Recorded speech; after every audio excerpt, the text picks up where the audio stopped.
بص، لو انت بتقدم خدمة او بتبيع حاجة لاي حد، منتج، خدمة، الكلام ده، فالفيديو ده مهم جدا جدا جدا ليك. طيب، ايه الكلام؟ اول حاجة، سبق وقلت هنا في فيديوهات عن ازاي تعمل باير بيرسونا، وازاي تخاطب العميل، وازاي توجه له الكلام، وازاي العميل تحسن مبيعاتك والكلام ده كله. طب هل الكلام ده فاليد ولا مش فاليد؟ انا هقول لك دلوقتي موقف، والموقف ده هو حصل بالفعل. الكلام ده حصل خلال الاسبوع اللي فات ده. تمام. انا كلمتني عياده، قالوا لي والله انا عندي مشكله. انا بعمل اعلانات كتير وبيجي لي مسجات كتير ومش ببيع، مش ببيع خالص. فانا عندي المشكله دي. قلت له طيب ممكن تقول لي، لان هو فاكر ان المشكله من ميديا باير بس. يعني هو فاكر ده بقى اللي بقوله يا جماعه، ان الميديا باير مش بيعمل اعلان. الميديا باير بيبص على السيلز بروسيس بالكامل. انا مش دوري كميديا باير اعمل لك اعلان وامشي. انا دوري كميديا باير ان انا تشيك على البروسيس اللي انت عاملها بالكامل بتاعت البيع، عشان اقدر اقفل معاك، اقدر ان انا اجيب لك التارجت بتاعك. طيب، ايه اللي حصل بالظبط؟ وقال لي ما كنتش ببيع خالص وبتاع. فشفت الرساله، لقيت طريقه الرد على العميل زي اللي بيرمي الحاجه في عبك كده، فاهم اللي هو ايه؟ خد.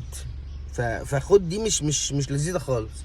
فقلت له لا، بص، هو طريقه الرد دي فيها مشكله كبيره جدا. انت العميل، اول حاجه انت بتقدم خدمه تجميليه او علاجيه، لازم تفهم العميل، لازم تسمع هو ايه مشكلته بالظبط. ودي الجزئيه بتاعت ازاي تعرف النيد عند العميل، او تخلق حتى عنده النيد، ان انت عشان ياخد اكشن معاك للبيع ده، هو محتاج يعدي على اكتر من بروسيس جوه دماغه، وبلس منها مقارنات ومنها فلوس ومنها حاجات كتير.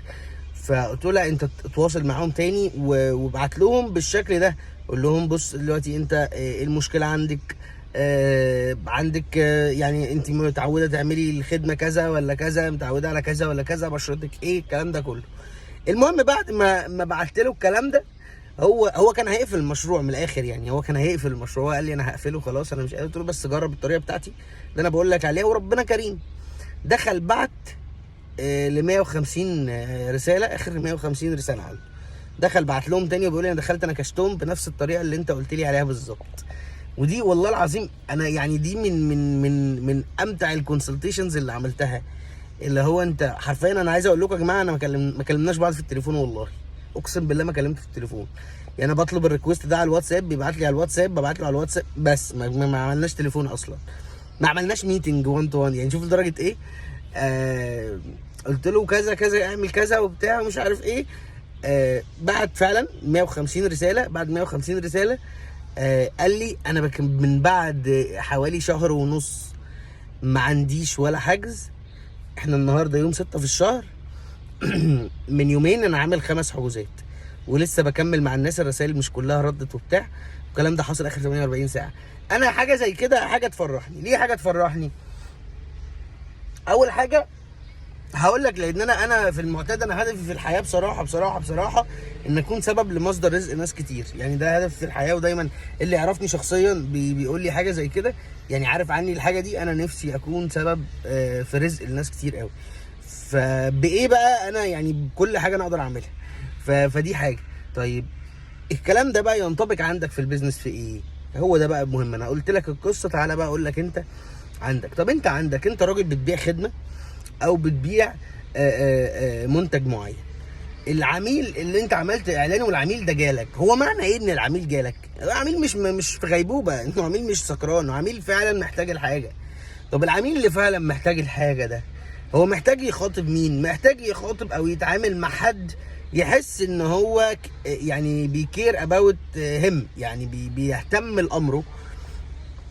ازاي؟ ان هو بيساله انت ايه اللي خلاك تبعت لنا؟ انا عندي المشكله الفلانيه. طيب المشكله دي حاولت تحلها ازاي؟ والله انا حاولت وكذا كذا. طيب ليه ما نفعش؟ عشان انت ناقص من عندك 1 2 3. ما هو لو نفع معاه مش هيكلمك. ما هو مش محتاجه ذكاء برضو.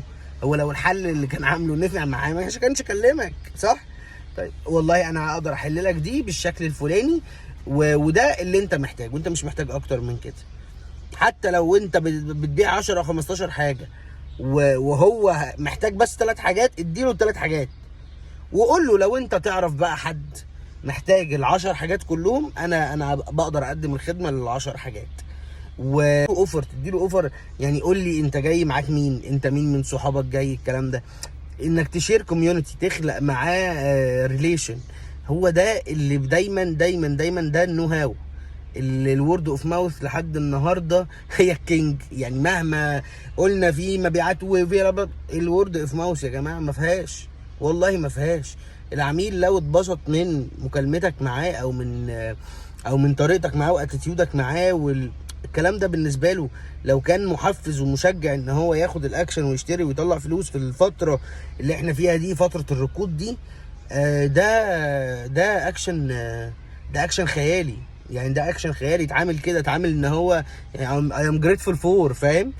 ف لا، طالما خد الاكشن ده انت على طول نشط ده، وشوف مين علاقاته ومين قرايبه ومين صحابه. كل الحاجات دي هي دي اللي هتساعدك ان انت تبيلد كوميونتي او سوليد كوميونتي للبيزنس بتاعك. مش عارف الفيديو طول، بس دي مهمه والله.